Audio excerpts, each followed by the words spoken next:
En République démocratique du Congo, les principaux axes routiers pour le transport des produits d'approvisionnement en destination des villes et villages de l'Est du pays ont été coupés le 2 février après une nouvelle offensive du M23 dans la localité de Sacha. Celle-ci se trouve sur la route nationale qui relie Goma à Bukavu, les chefs-lieux des deux provinces du Nord Kivu et du Sud Kivu. Le passage sur la route de Goma est pour l'instant bloqué, même à moto, selon la société civile.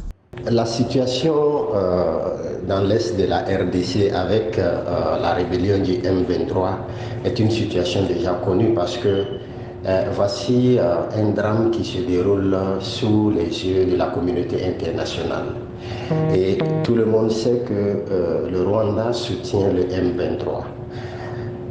Que ce soit les États-Unis, que ce soit la France, on joue à l'équilibrisme lorsqu'il s'agit de condamner fermement et de faire en sorte que cette guerre-là s'arrête. En RD Congo, au Nord Kivu, la ville de Goma et la cité de Seik sont à ce jour coupées de 3 axes routiers principales, voies d'approvisionnement agricole qui les relient à l'ensemble du territoire de Massissi. Toutes les routes sont totalement coupées par les rebelles du M23 à ce jour. Conséquence, la capitale provinciale du Nord Kivu redoute l'asphyxie économique puisqu'étant déjà coupée de la partie nord depuis plusieurs mois maintenant. En 15 mois, le prix d'un sac de 100 kg de haricots est passé de 80 à 125 $ en raison des difficultés d'approvisionnement. Il ne peut pas y avoir l'Union africaine, il ne peut pas y avoir des stratégies de négociation entre nous, Africains, et on laisse ce drame-là se jouer en RDC.